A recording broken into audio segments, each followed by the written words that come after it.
असम में बंगाली मुसलमानों को एक तरफा निशाना बनाया जा रहा है। मुसलमानों को बड़े लेवल पर बेदखल किया जा रहा है और उनके साथ हिंसा भी की जा रही है। 16 जून से अब तक 6000 से ज्यादा परिवार बेघर होकर तिरपाल के नीचे रहने को मजबूर हैं। ये वो मुसलमान हैं जिनके पास उनके दस्तावेज हैं, लेकिन उसके बाद भी अपने ही देश में उनके साथ गैरों जैसा सलूक किया जा रहा है। इन हालात को देखकर ये कहना गलत नहीं होगा कि उनका गुनाह सिर्फ इतना है कि वो मुसलमान पैदा हुए और इसलिए उनके साथ जुल्म हो रहा है। लेकिन आपके मन में यहाँ एक सवाल आ रहा होगा कि शायद असम में ऐसा पहली बार है, लेकिन सच्चाई इससे बिल्कुल अलग है। दरअसल असम में बंगाली मुसलमानों पर हमला कोई नई बात नहीं है।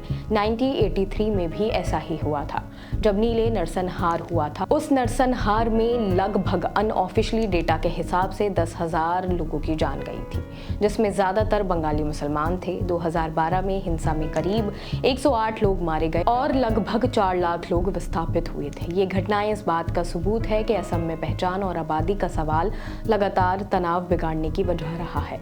2019 के एनआरसी में लगभग 19 लाख लोग निशान के घेरे में आए थे, जिनमें करीब 5 लाख बंगाली मुसलमान थे। असम में लगभग 40% आबादी मुस्लिम है। 2021 के अनुमान के मुताबिक बंगाली मूल के मुस्लिमों की संख्या काफी अधिक है, लगभग 10 मिलियन। इसलिए उन्हें अवैध प्रवासी के रूप में पेश करके सामाजिक राजनीतिक संघर्ष को हवा दी गई। 2025 में असम में इविक्शन ड्राइव का एक दौर चला, जिसमें हजारों बंगाली मुस्लिम परिवार बेदखल हुए। रॉयटर्स के मुताबिक अकेले पिछले महीने में 3400 घर तोड़े गए। गोपालारा, दुबरी और नालाबारी जिले में नवंबर 2023 से जुलाई 2025 तक 8115 परिवारों को बेदखल किया गया है।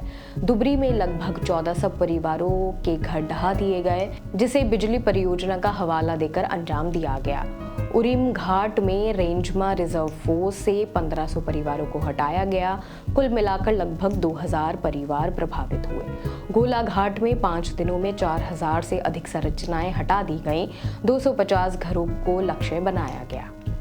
सिर्फ बेदखली ही नहीं, असम सरकार ने बिना कानूनी प्रक्रिया के लोगों को बांग्लादेश भी भेज दिया है। ह्यूमन राइट वॉच ने कहा है कि सैकड़ों बंगाली मुस्लिम, जिनमें भारतीय नागरिक भी शामिल हैं, बिना प्रक्रिया के भेजे गए। रॉयटर्स के मुताबिक असम में अब तक 303 लोगों को विदेशी घोषित करके वापस भेज दिया गया है।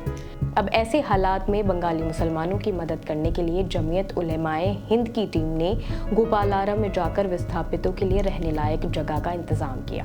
सरकार को शिकायत की। एसडीपीआई ने भी मदुराई में विरोध प्रदर्शन किया, ये कहते हुए कि लगभग 2000 बंगाली मुस्लिम परिवारों को एक अडानी बिजली परियोजना के लिए बेदखल किया गया। केवल 50,000 मुआवजे की पेशकश की गई। इंडिया हेट लैब की रिपोर्ट में बताया गया कि मई में मुख्यमंत्री हेमंत बिस्वा शर्मा की अध्यक्षता में स्थानीय लोगों को हथियार लाइसेंस देने की योजना शुरू की गई।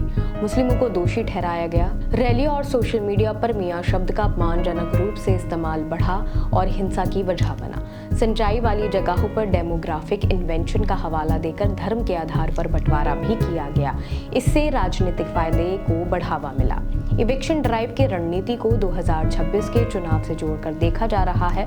भाजपा को वोट बैंक में फायदा होने की उम्मीद है। राजनीतिक विश्लेषकों और विपक्ष ने इसे धार्मिक विभाजन और भय का राजनीतिक इस्तेमाल बताया है।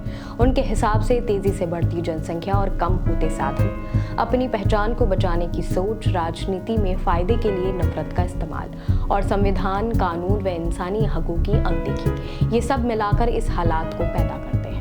क्या असम सरकार, न्यायपालिका और केंद्र असम में नागरिकों के अधिकार सुरक्षित कर पाएंगे, विशेषकर बंगाली मुस्लिम समुदाय के, या फिर ये घटनाएं केवल चुनावी रणनीतियों का हिस्सा भर रह जाएंगी? हमारे वोट किस दिशा में जाएंगे, ये सवाल अब भी बना हुआ है। लेकिन असम में जो बंगाली मुसलमानों के साथ हो रहा है, वो किसी की भी रूह कपा सकता है। फिलहाल आपका इस मुद्दे को लेकर क्या कहना है, हमें बताएं और ऐसी ही और खबरें देखने के लिए जुड़े रहिए ऑब्जर्वर पोस्ट के साथ।